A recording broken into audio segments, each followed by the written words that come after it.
chaîne bii di al ibadatu wal xidma ngeen mën cee am ay waxtaani diine al ibadatu wal xidma di jaamu yàlla ak liggéeyal islam.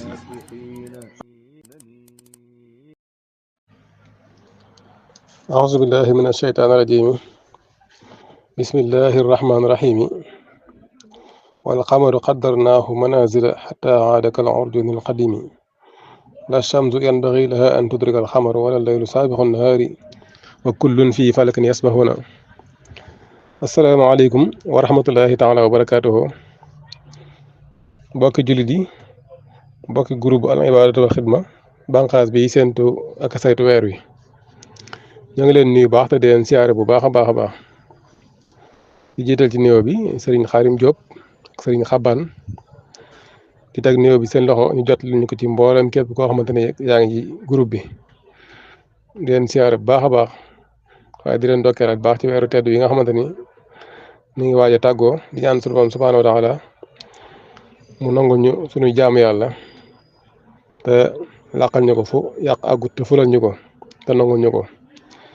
dañ fekkewaat ko at yu bëree macha allah ñu ngi leen ziaraat baax di fas yéene dellusiwaat ak yéen ci jataay boo xamante ne man baaxoo ànd ak yéen saa bu weer wi bijjee toll ci fii mu toll muy ci xëytal wi waaye ak ci séentu gi ñu fas yéene ñëw nag indi ci yenn ci ay leeral ci wàllu xam-xam ci doxinu weer wi ak melokaanam. Mbokk yi kon tey jii mooy altine ñaar fukki fan ak juróom benn ci weeru Ramadan muy aw koor ci atum 1447 kon suba incha allah ci talaata ji mooy doon xëytal wi ci la weer war a xëy kon situation weeru ci fajar gi nii lay mel dana fekk ci 6h06 ci la weer di fekk ci penku bi incha allah buy fekk nag dana indaale leeraay 3,8% maanaam visibilité am li am ci leeraay yi fi mu nekk nii ngi toll ci 3,8%. jant bi war a fenk ci 7h16 kon diggante 6h06 gi nga xamante ne ci la weer di fekk ak 7h16 gi nga xamante ne ci la jant bi war a fenk dox na fi 1 heure de temps 10 minutes kon mel na ne balaa leeri jant bi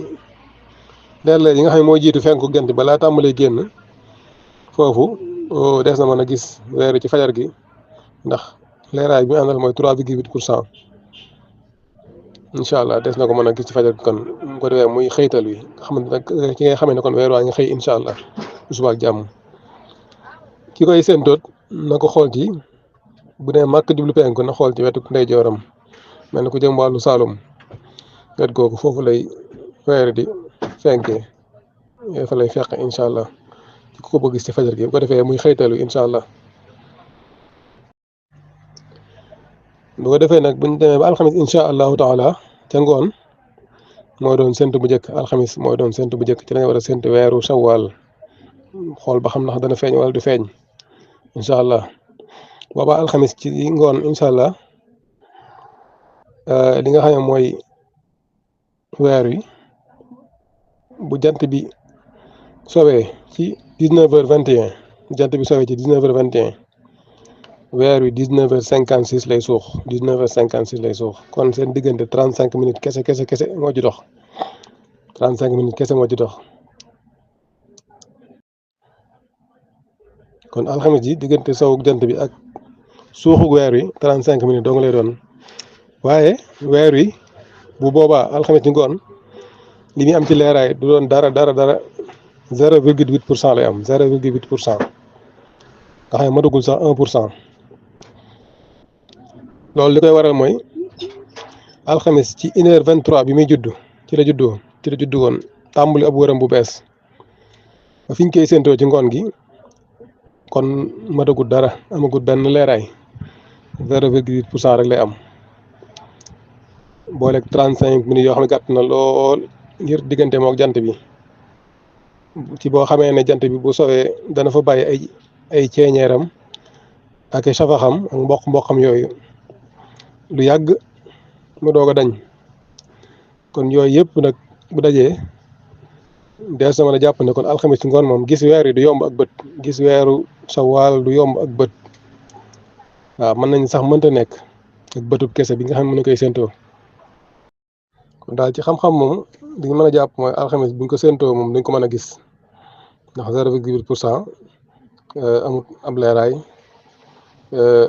te itam distance bi gàtt na diggam ak weer wi diggam ak jant bi ba pare jege nañ yooyu yëpp nag dana waral ne weer yi gis ko ak bët du yomb ci ngoonu alxamis. kon liñ jàpp ci xam-xam mooy matal weeru Ramadan fanweeri fan bu ko defee bët set di gaawu war a nekk benn fan bu Shawwal incha allahu taala. ñu ngi nuyu ñëpp di leen siyaar baax te di leen ndokkeel baax a baax te di leen jégalu bu baax ñaan suñu boobu ñu fekk ko at yu bëree bëri te mu ñoŋul ñu jaamu yàlla ji te defal ñu wér. asalaamaaleykum wa rahmatullahi wa barakaatu.